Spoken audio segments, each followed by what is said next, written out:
My name's Krobs and welcome to my first Minecraft video. Today I wanted to show a device that I haven't seen anyone else out there do a video on or really seen it out there at all.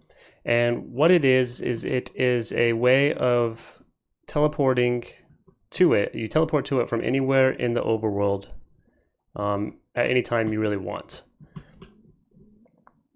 And the way it works, of course, is with a Netherportal here, or Ender Pearl Stasis Chamber. And these are standard. They've been around for a couple updates now. And the way they work is you throw an Ender Pearl into a bubble column, and it just floats there until the trapdoor is closed. And normally this is done with some redstone, like so, and I teleported there. And that's cool, but you need someone here to either press the button for you, or you have to run redstone to wherever you are to, have to press the button and then teleport back here. And that's inconvenient, it's not super practical. And so what's cool about this device is you can be anywhere in the overworld and just activate it. Now there are a couple things that you need. You have to have the pearl in it like so, right? And if you're playing on single player, we'll go ahead and teleport far away here. And I've actually pre-built a nether portal. So if you're playing on single player, you will need a nether portal. So a little bit of obsidian and a flint and steel, you just carry that with you. And then when you want to go home, you have to go through the portal and then immediately go back through. And boom, we teleported back to spawn. You can see, oh, wrong button there. You can see the coordinates there. And if you're on a server, you can do the same thing and it works. Or you can also, right, we teleported back to where we were, log off of the server. I'm on a server right now just to demonstrate, and rejoin quickly, and you teleport back. So on a server, it's even easier. You don't even need the obsidian and the nether portal. And so one thing that you might be thinking is, hey, well, what if I go into the nether because I want to go to the nether and then I come back through? Is it going to teleport me? And no, it will not, because the way it works is it uses etho hopper clock here to set an amount of time that you have to go into the nether and then back out. And right now with these 19 items in it, it's about 15 seconds, and that's somewhat adjustable. You don't want to go too short, and you can't really go too long due to the way servers work and chunks unloading when you're in the nether, I believe. But yeah, so I'm going to give a block-to-block tutorial on how to build this, and then after that I'll probably give a bit of a breakdown on how the redstone works, so stick around for that. A couple of things you'll want to keep in mind before building this. This has only been tested on vanilla Minecraft 1.17.1. I do know there was a bug before 1.17.1, just in 1.17, that probably would prevent this from working on servers, but I think it would work on single player. In addition, this also needs to be in loaded chunks for it to work. And so what that means is it needs to either be built near spawn, as it is in this case, or it needs to be around other players so the chunks are loaded, or you need to build a chunk loader near it. I'm not going to cover how to build a chunk loader in this video. If you're interested, just search it up on YouTube. There's plenty of videos out there on how to build one of those. Okay, let's jump into the tutorial on how to build it. You'll see here where where you teleport to. So you might want to hide all this redstone back here. And over here, this is the the area it's going to take up. And this is where the teleportation, where you teleport to, where the Netherportal will be. So to start off, we'll go up 2 blocks, over 2 blocks, place a hopper. In that hopper, we'll place in every single slot any item. Then on top of that, we will place a chest. We'll place one of a different block in that chest than down here. And then on top of that, we'll place any half slab. And then around that half slab, we'll place glass, or really any block. I'm just using glass so we can see what the cat that's going to go here. Okay, then we'll place down a fence right there of any type. You're gonna need a cat, so I'm just gonna place one like so, and it needs to be your cat, so we'll go ahead and tame it.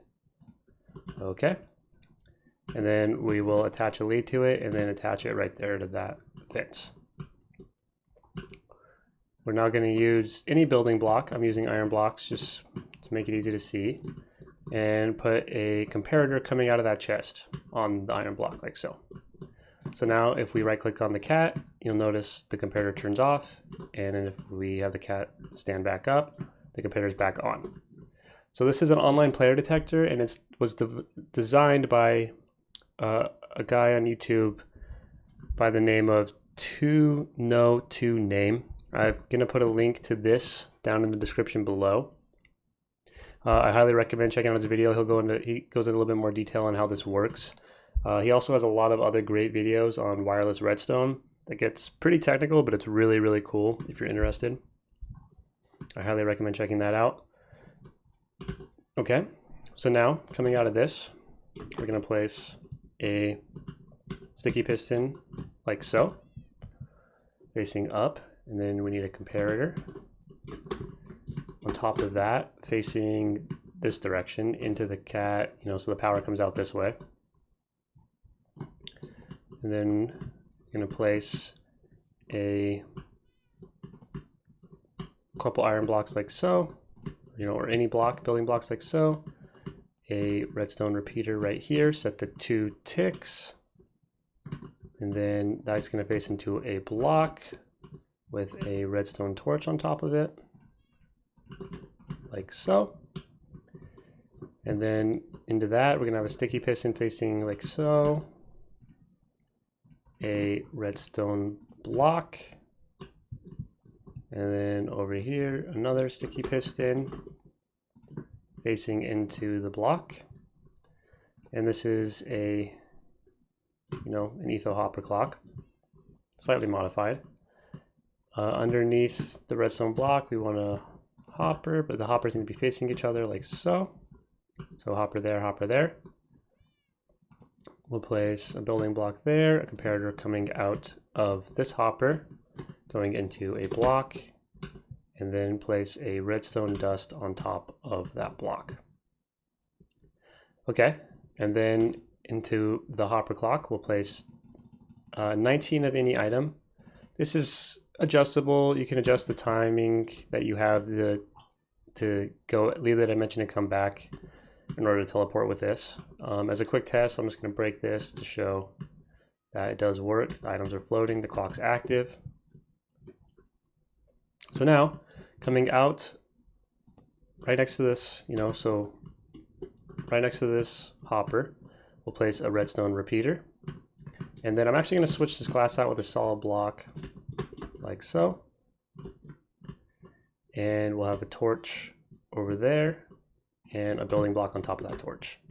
Okay, then coming over here, we'll place a block right here,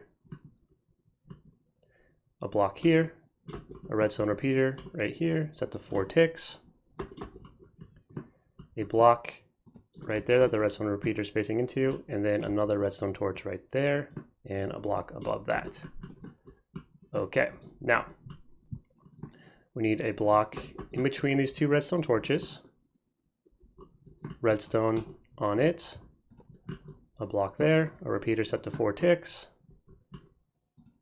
a block there, a block there, and now it is pretty much done. We just need to put in the Netherportal. So we're going to place trapdoor like so. Oh no, like so. I held shift when I placed that, and it's going to be held open since this is powered. And then right here is where our stasis chamber is going to go. So you want to surround this like so. Oh, and one other thing, right here, we're actually going to place a dropper. What this is for is so when you teleport, it'll dispense an ender pearl at you so you can reset the system if you want with it. Then we'll go down. You need to go down at least 7 blocks. So 1, 2, 3, 4, 5, 6, 7. One more with a soul sand. And then we need to place water. These all need to be source blocks. So water on all of these. And there we go. So now to test it out, we can make the cat sit. Notice the clock starts, and then if we make it stand, it activates. So yeah, that's it. One other thing to be aware of, if you have the system loaded with a pearl and you die, like so, the pearl will despawn, and you'll have to re-throw the pearl before you can use the system, of course. That's pretty much it. Thanks for sticking around for the tutorial. If you'd like, feel free to stick around for a description of how the redstone works. If you were just here to build it, then hopefully you've managed to do that. If you're still here, I guess you're here for the technical explanation. So I've kind of already covered the online player detector, and I don't want to get into too much detail. If you want to see that, again, I recommend checking out No Two Names video in the description. The gist is, though, when the cat, or when your player is not in the overworld, the cat will sit, and when the player is in the overworld, the cat will be standing. And so we can just simulate that by, you know, right-clicking the cat. And we're spamming the system here. But the way it works, of course, is, you know, we want to detect when the cat sits. So right now, you'll notice that comparator down there is on. So when the cat sits, it goes off. So we're using a rising or a falling edge detector rather here. This is what this is right here to detect that. And the way it works is when this turns off, the sticky piston lowers. This observer sends a signal into this block. This redstone repeater just lengthens it, which is needed to then toggle this redstone torch off. When that toggles off, it allows the clock to start. This redstone block gets pushed over. So you'll notice it doesn't do it when the cat stands because it's a falling edge detector, but when the cat sits, it does it. You might have saw the torch blink off there. So that simply starts the clock. Now the next thing is we want this to activate when the clock is active and when the cat stands up. Well, basically when the cat stands up while the clock is active, right? So the cat just stood up while the clock wasn't active, it didn't activate. Perfect, right? Now if the cat sits, the clock's active, and the cat stands while it's active, it activates. So how do we do that? Well, we need we need to have the signal for when it's active. So we have a repeater coming out of here, feeding into this block, which then has a redstone torch over there that's on. So when this is over there, the timer is active, that torch will be off. Remember that, okay? Now we'll come back over here actually to our edge detector, right? I said it was a falling edge detector, but we're actually also using it as a rising edge detector. You'll notice here that when it goes down, right, it's a falling edge detector because this turns off, it falls, this comes down, right? And it sends a signal into here. But when it goes up as well, so when the cat stands, right, watch it. When the cat stands, you see it also sent a pulse into this block.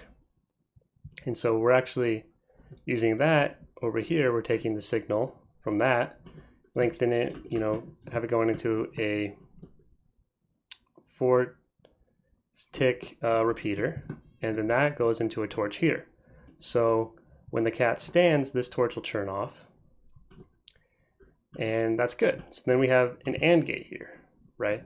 When this torch is off and this torch is off, this turns off.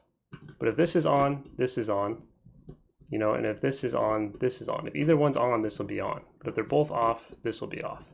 So that means that this needs to be active for this torch to be off, and the cat needs to stand while that's active for, you know, when the cat stands, this torch will turn off. And if they both happen at the same time, that's active, and the cat stands at the same time, then you get an off here, a 0. And that will allow the trapdoor to close. And then when it goes back on, it'll also trigger the dropper.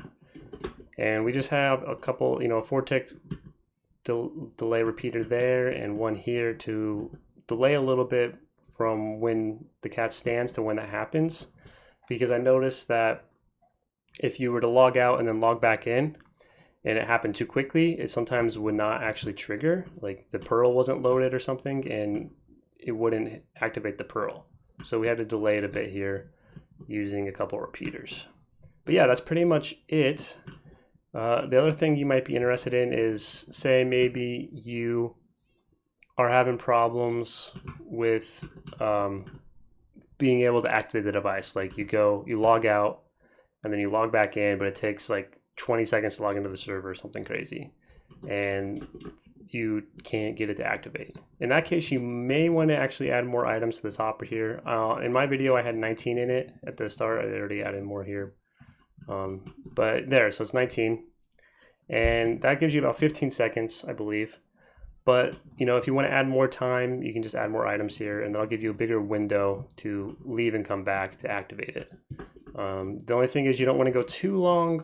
You know, starting around, I think, 60 seconds, you might start running into issues with the chunk getting unloaded if you log out on a server. I'm not sure about going to the Nether, if that will cause chunks in the overworld to unload eventually. So don't go too long. Plus, you actually, you know, you'd be more likely to accidentally activate the device. So, but yeah, thanks for sticking around for the technical explanation. I hope you find it useful. And thanks for watching.